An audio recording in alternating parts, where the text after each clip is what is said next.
let's officially start.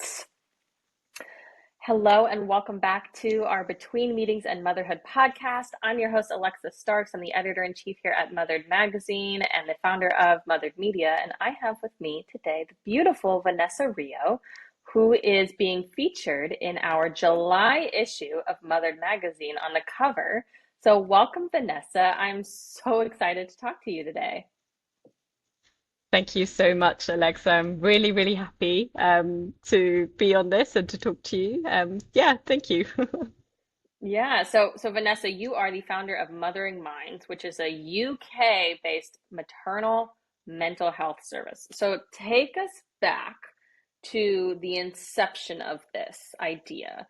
And I know you share a lot about this in your interview within the magazine, but especially the idea about wanting to start a business based on your experience. That's unique, right? That's not just like I experienced something traumatic and shitty and gonna move on, but it's like, no, I want to fix this and create the solution. So take us back to that moment and what was going through your mind and why you wanted to create the solution yourself.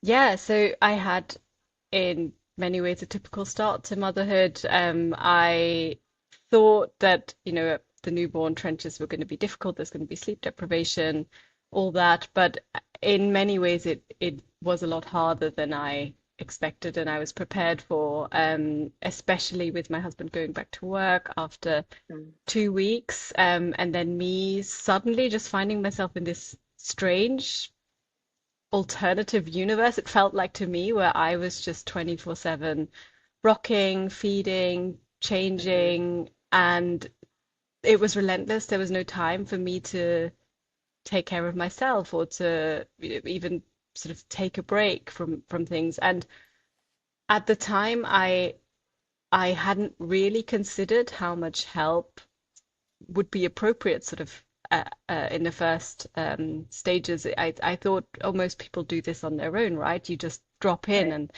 maybe, br bring them a onesie for their baby and then say goodbye. And that's kind of that was what I had known, new parents in my life to be like. And so when I saw it from the other side and actually realizing this looks completely different when you're in it, it's really hard and it's actually um, well, it basically went beyond what I think a human can do or should do.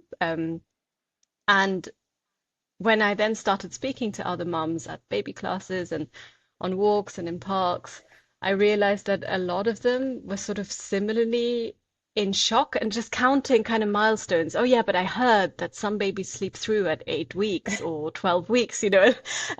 and like starting to compare like, oh yeah, so basically, when is this gonna end? It was never to do with the baby. It was never to do Mm-hmm. with not loving their child. It was always focused on the fact that this felt like a marathon that you were running on no supplies and with Right. nobody to, help you at all or ever give you a break. And if you ever took a break, it sort of came at the expense of your baby. And I think Mm-hmm. that um, just felt so wrong to me. And I was really confused about it, I think, because it just was so different to everything I'd experienced up till that point, where my trajectory had been pretty typical in many other ways, where it was just school and um, work, and then you were able to pretty much autonomously decide how you want to spend your time. Whereas this Mm-hmm. one, this motherhood thing suddenly became all my time was in it. It wasn't enough, and it was entirely out of my control how I was spending it. It wasn't in my control when I was going to sleep, when I was going to eat, when I was going to go to the bathroom. All of that was up to the baby or when somebody else stepped in to help, which was way too little. Obviously, my husband Mm-hmm. was working full time, which for most people is also the case. Yeah. And so realizing that this really didn't feel sustainable, and I could feel it in my body that I was struggling. I was really stressed. I was responding. I could just see the different ways in which I was responding to the stress, my skin, my just how I felt, my appetite. the general way in which I engaged people as well, it all felt like everything was out of balance. It just got me quite angry, and that was actually something that was a real driver for me. It was just getting angrier and angrier Yeah. and feeling like I need to do something with this because it's it needs to come out. And I think Yeah. that's actually what sort of motivated me to make a change. And it helped me, I think, focusing on that I've seen this now and I can take some steps to maybe make this easier. And so channeling that into building Mothering Minds was yeah, that was sort of the beginning of it. I love this so much. I mean, not the struggling parts, but the part where you channeled your rage and frustration at going through this into the solution and building a business. Because I felt a very similar rage when I was in early motherhood and going through shitty times. And that's such a healthy outlet to say, I'm going to channel that rage and channel that anger and frustration. Were you in corporate? Were you always in mental health space and then decided to kind of pivot towards maternal mental health specialty? Yeah, so I've got a background in psychology, but I actually worked as a journalist and I covered Oh, different wow. topics, but mostly sort of culture, education, and some travel in my earlier 20s. And that was it was something I was really happy with. I enjoyed that career. But I did feel like a change as I was sort of approaching my later 20s. I was thinking maybe if there's something else I want to do. I was looking for something that maybe would allow me to kind of have a little bit more of an impact. And that was just the time when then I got pregnant, and it was earlier than we sort of planned, but Yeah. sort of shifted me into a new gear and was basically the time for me to then reevaluate what I wanted to do with my life. And yeah, it was a complete pivot from, writing into, yeah, mental health. Yeah, that's amazing. And so your platform is virtual specifically, right? Because I Mhm. know the UK especially has long wait lists for seeing a mental health therapist, but you kind Yeah. of subverted that with your platform. So can you Mhm. talk through some of those specifics about how what you have is very different? Yeah, so the limitations with the NHS really is the fact that they can look after severe cases. So it needs to pretty you need your the thresholds are quite high, and it Mm, really you need to be at the point where you are struggling to function. And for a lot of people, they exhibit mild to moderate symptoms. Um, at the beginning, most people exhibit mild to moderate symptoms, and when you try to get seen at that point, there really isn't a pathway for you. So the issue with it is that one, there's no way of capturing or supporting the mothers and fathers that are struggling but not struggling enough. And then the other is that even if you go through triage and you meet the thresholds, the wait lists can be months. Some people have hmm. even waited for a year and a half until they ever got Wow. a contact back, which obviously in the perinatal period is you're in a completely different space. Yeah. And it's very much dependent on the postcode where you are, if you even have access to perinatal mental health specialists. Uh, Otherwise, you might be referred to sort of more general therapy.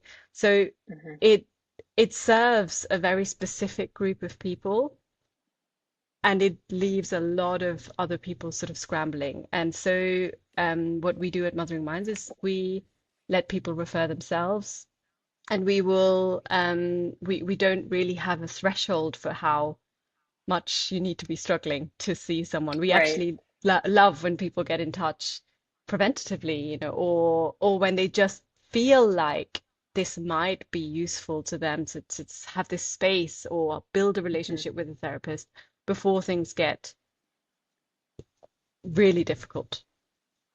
Yeah. That is very different. And it's very disappointing to hear that a system that's supposed to support its people waits until you're struggling so much, and it still could take months because yeah, that Yeah, perinatal period, that the time that you need to get help is like now. It's yeah, generally very soon. yeah. And so I love what you've built. I think that's tremendous. Talk to me about your vision for expanding this. I know there's always like laws and stuff around um, where you can practice mental health and Mhm. therapy and psychology. So tell me what a little bit about what your goals are for Mothering Minds. Are you trying to do like a Mm. global takeover and support everybody everywhere, or what does it look We'd love to, definitely. like? There's yeah, I mean, being in this space, you become aware of just how little support there is for maternal mental health globally. Different systems do some things better than others, but fundamentally, they're all inadequate. And we are becoming more aware of what goes on during matrescence. And I think that new research is just not being reflected in any institutions or, governmental family policy. It's just not obviously not ready for this. It's not set up for this. Companies can move faster.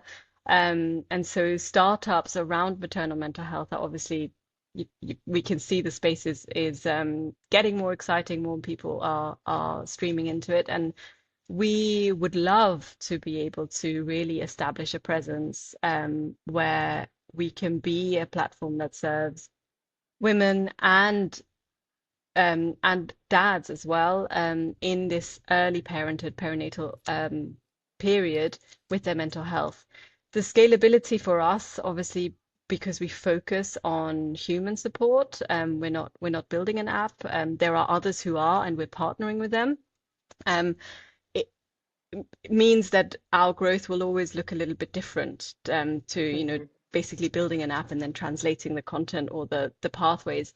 But our hope is that we can look into Europe at some point, obviously, yeah, looking into all the sort of regulation.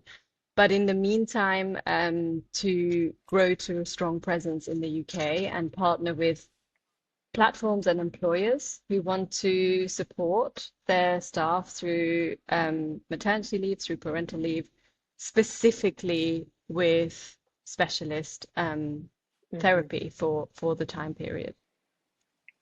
That's amazing. I love it. Okay, let's pivot to you. So you moved from the UK to the Philippines with your daughter. So talk to me a little bit about what that looks like building a business from abroad with a young toddler. She's a toddler still, right? Three, She, two. yeah, she actually turned 4 in March, but Whoa. yeah, Okay. when we moved, she was 3. Yeah, I mean it really sort of went hand in hand with building the business because Mothering Minds is all about helping mums specifically to thrive in early parenthood and the perinatal period to realize that um, this is a change in their life, but it doesn't need to be in any way a limitation. It can actually be an Hmm. expansion. It can help them to find their purpose and to become more intentional.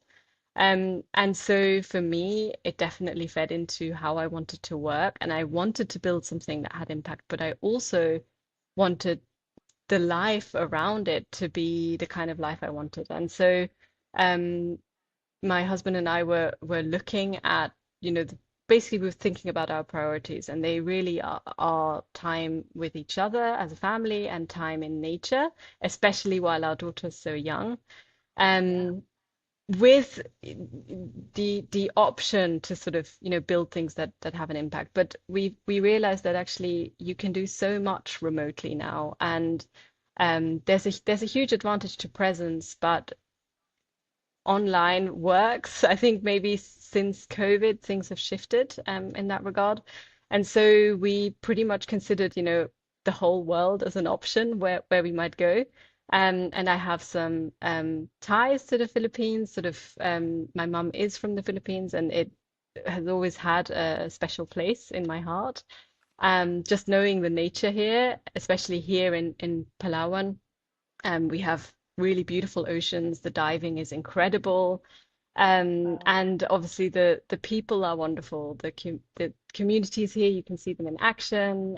Everybody's so friendly with kids. It's very natural to see children integrated. And Hmm. it allows us to have sort of set times for work, but also enjoy a good amount of free time together. So that was what motivated the move. And yeah, we did it in September. We were going to sort of try it for a year. But yeah, we love it. So we'll stay for the time being. Wow, that's incredible. Because I think Yeah. there's, and I get this a lot too. Like, there's one thing about wanting to move and live this like multicultural abroad life, build a business Hmm. from the beach, but you're Hmm. living it. You are building a business from the literal beach on an island surrounded by blue, crystal clear diving oceans, which is enviable, especially over here where it's not as beachy weather. But um, okay, I love this so much. How has your daughter adjusted to it? Yeah, she loves it. She just it was so quick. We were, you know, really prepared for there to be a really long adjustment period and for things to Hmm. be challenging for her. But yeah, we just arrived and she pretty much just, great, I live here now. This is amazing. And and just yeah, spends all she loves going to the beach. She loves swimming and diving and Hmm. playing with all the animals. And the Wow. it's so easy to strike up friendships with the people Hmm. around you here. They're all very chatty and they have time. And you can see the sort of slower pace of life translates into Hmm. just a lot more connection and a lot more openness to learning about the people that are around you. And yeah, I love seeing that. And she's really happy here. I noticed sort of one of the first things was she was a little bit of a fussy eater in the UK. And it was, I mean, a lot of parents will share this Yeah. trial. Typical toddler. Yeah. Yeah, yes. Oh my goodness, it was so hard to get anything in her that wasn't a blueberry or yogurt, Yeah. like, okay, yogurt and Hmm. blueberry, fine. But anything else was like, oh my goodness. And it took so long for us to feed her. And, uh, Yeah. it was, and then she arrives here and it's like, people it just something about how people eat and Mm. and she loved seeing the whole animal, like the fish and the crab and the squid, Oh, and she interesting. loved seeing it sort of the catch from the ocean, like alive.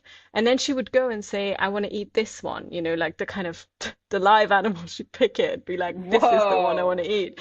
And then as soon as when it was cooked, she would actually eat it.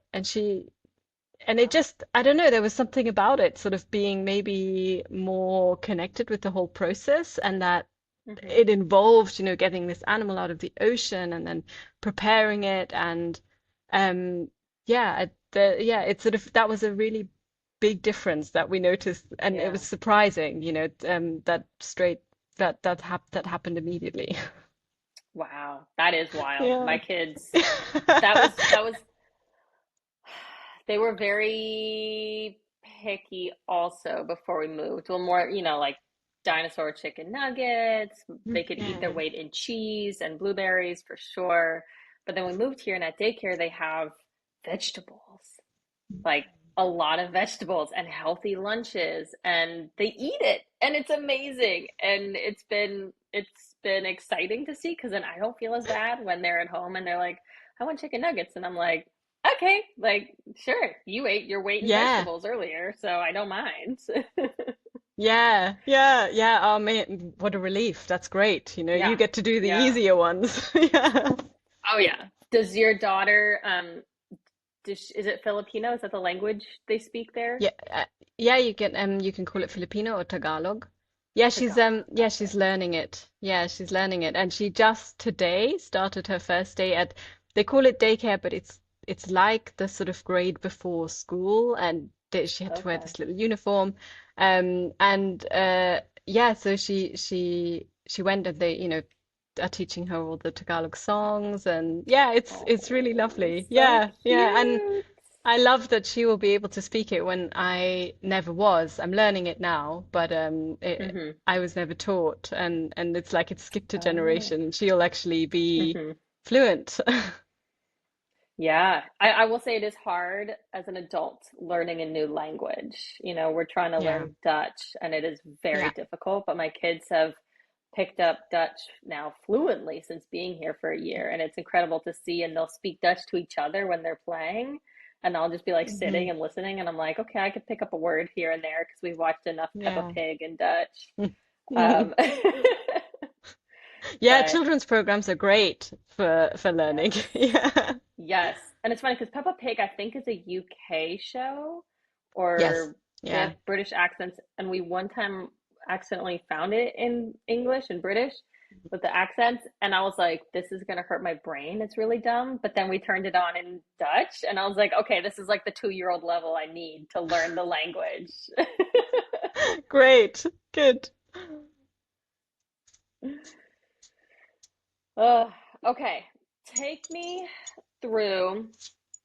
I think before we started really recording this episode, we're talking about how your business has grown and done a lot of things that you thought may have taken a little bit longer. And one of the things I've been really focusing on lately is like doing big shit, right? Before you're Mhm. ready, but while it's still uncomfortable, like doing really big shit that's really cool and big things. So, can you share a little bit about what these big things look like for you and what more bigger things you want to accomplish in the next, I don't know, 6 months left of the year, 5 months next year? Yeah, yeah. Yeah, so initially I, set this up last year, in June. And so we've just completed our first full year. And when I first started, it had sort of come after a few months of just trialing a small referral service and just seeing that the demand was there. But then when I sort of really went for it, I kind of thought, a lot of things you start them with a lot of hopes for it, and then things happen and it sort of doesn't Mm-hmm. materialize or whatever. And so I started a platform and I had a few therapists already ready, and we just kind of just went for it, and we just all, everyone involved in Mothering Minds is part-time. They're almost all mums as well, and so it was very much everybody's passion put in a pot and just like, let's see what comes out of it. um and we had no funding and anything at the beginning as well, so it was just sort of running on savings and working out, even how long I can sort of sustain this for. But basically very quickly we were booking sessions, and so that was the core Wow. of what was going to drive the business. And we just were booking these sessions with imperfect systems, online. Mm-hmm. We had our website, which was full of heart, but it wasn't smooth, and it wasn't Right. swish, and so much of the processes were manual, and we were in touch with clients sort of back and forth, to set things up, which obviously it cost us a lot of time, but it did, I think, help us initially to really get to know the people that were interested in our services. And what we were amazed to find was just how many people were looking for us, and they were Mm. finding us not because we were ranking first on Google, but because there was nothing else. And so that Mm. really, really gave us some fire to just keep Yeah. going. Because if people are finding us when we have no ads and we have no marketing and we have just all our part-time hours sort of cobbled together, and they're saying, yeah, this is the best thing. I've been looking for this and I've not found anything else that does this.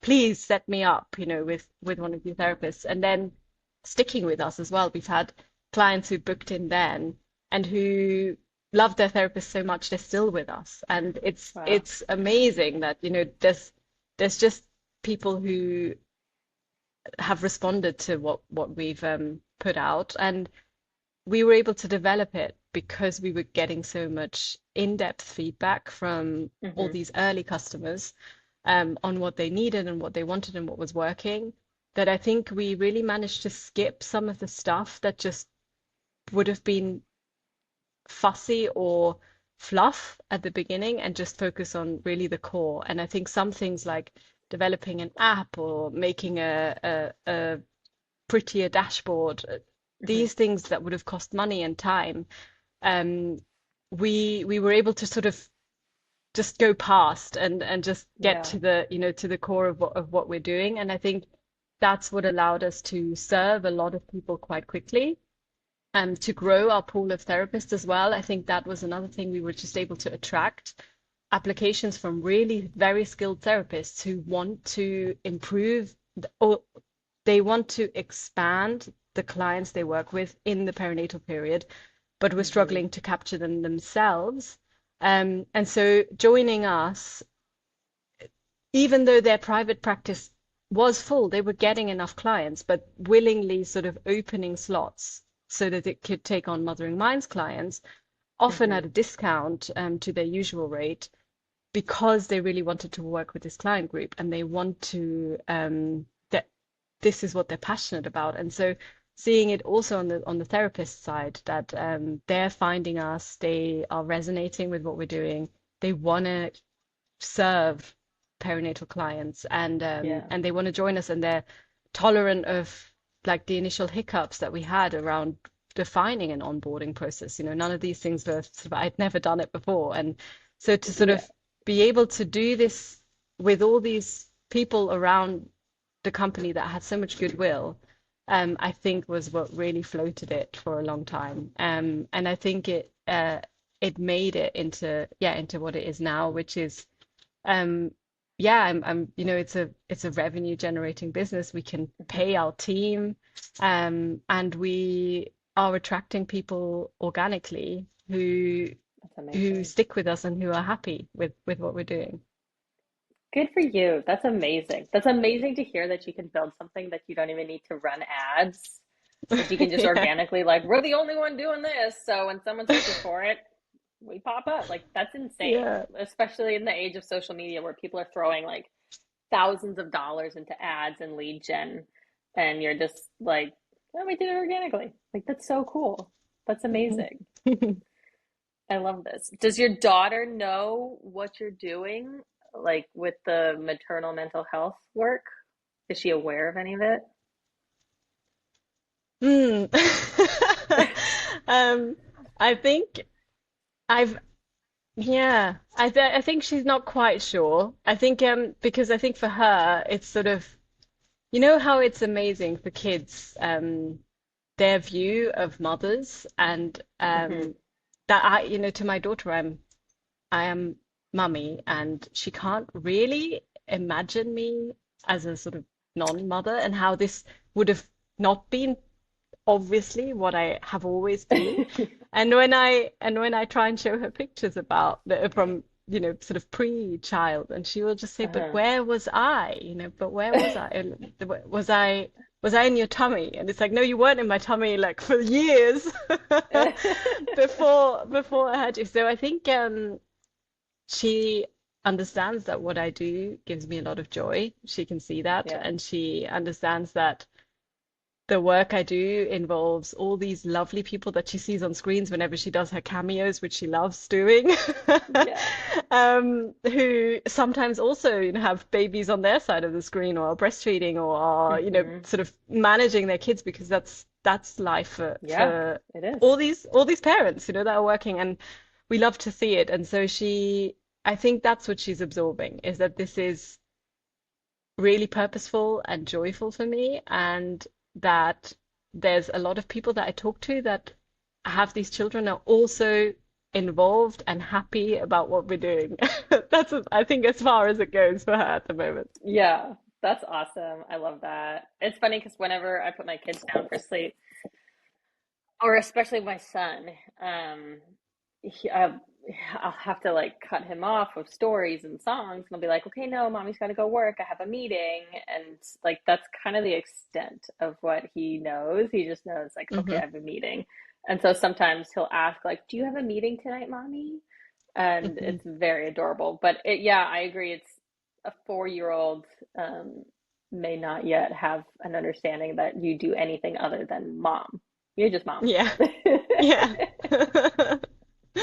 Yeah.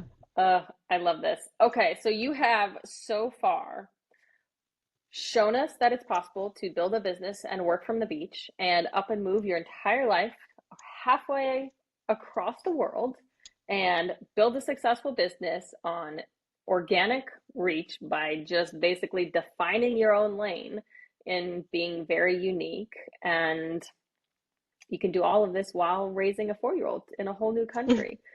So, mind blown. I mean, mic drop. That's epic. Oh, What's next on your list to do?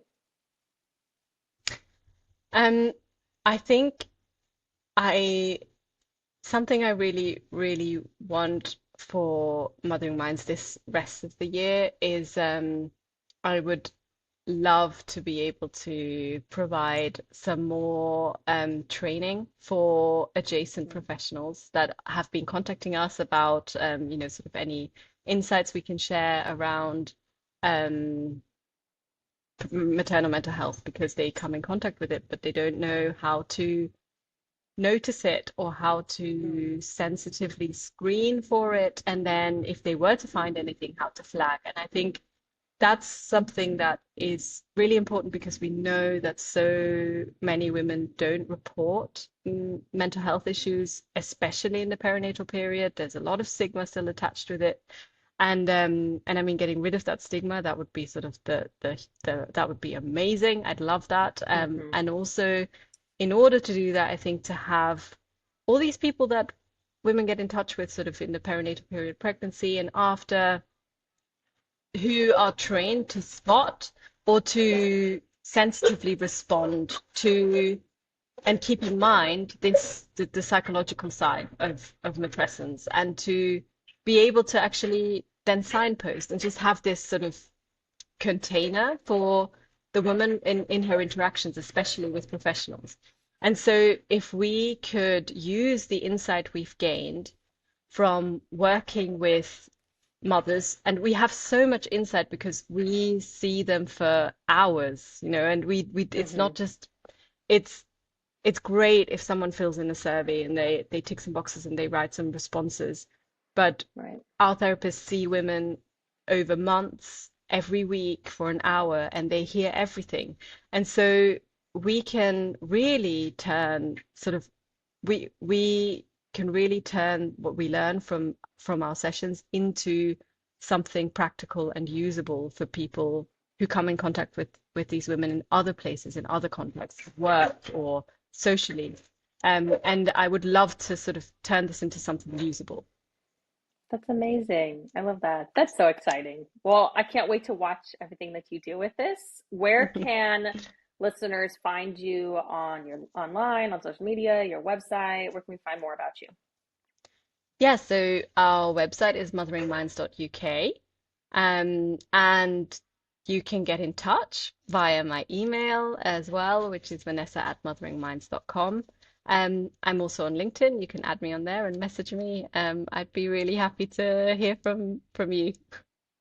Fabulous. And we will link to all of that in the description below as well. And if you're listening to this, that means the July issue of Mothered Magazine has come out.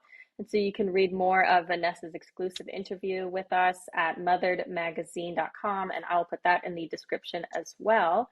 But thank you, Vanessa, so much for joining us all the way from the Philippines. And this has been an absolute amazing pleasure talking with you. Thank you. Thank you so much, Alexa.